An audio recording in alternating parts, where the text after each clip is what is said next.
Hi everyone! Say hi, Shot. Hi. Cheers!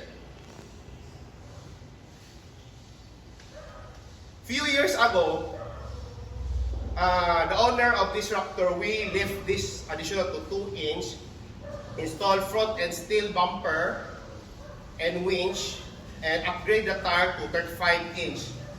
Right now, the owner wants to go camping. So, first we install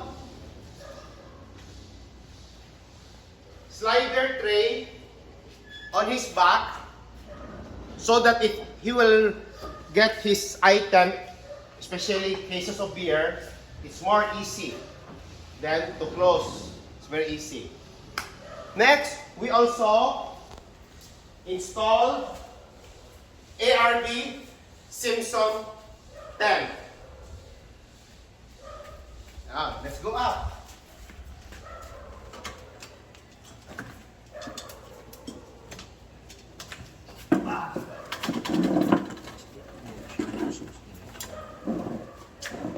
It is very, very spacious from the inside. There are 4 windows.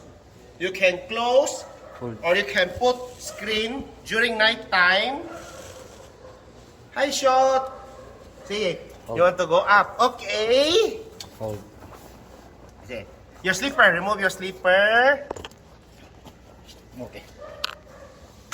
If you want, you can stay with your kids and your family. It's a very big space. This can accommodate 2 adults and 3 kids. You have 4 windows, screen to prevent mosquito coming inside. Okay. Say hi, Shot. Hi. Okay, hi. So let's go down. You stay here.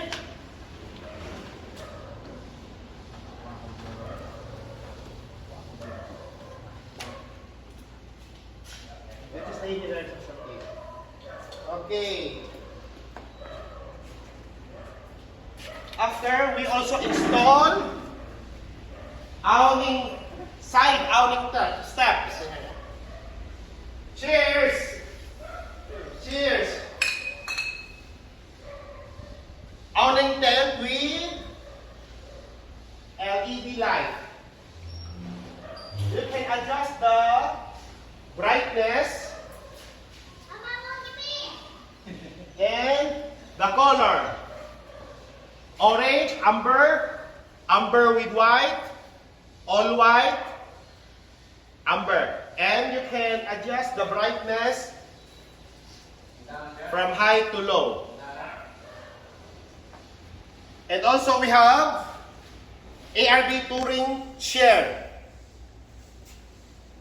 Put beer on the side. Feel free to message me here.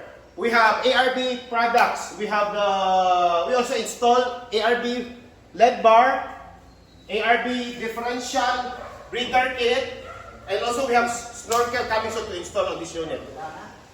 Happy camping. Stay safe always from PRS.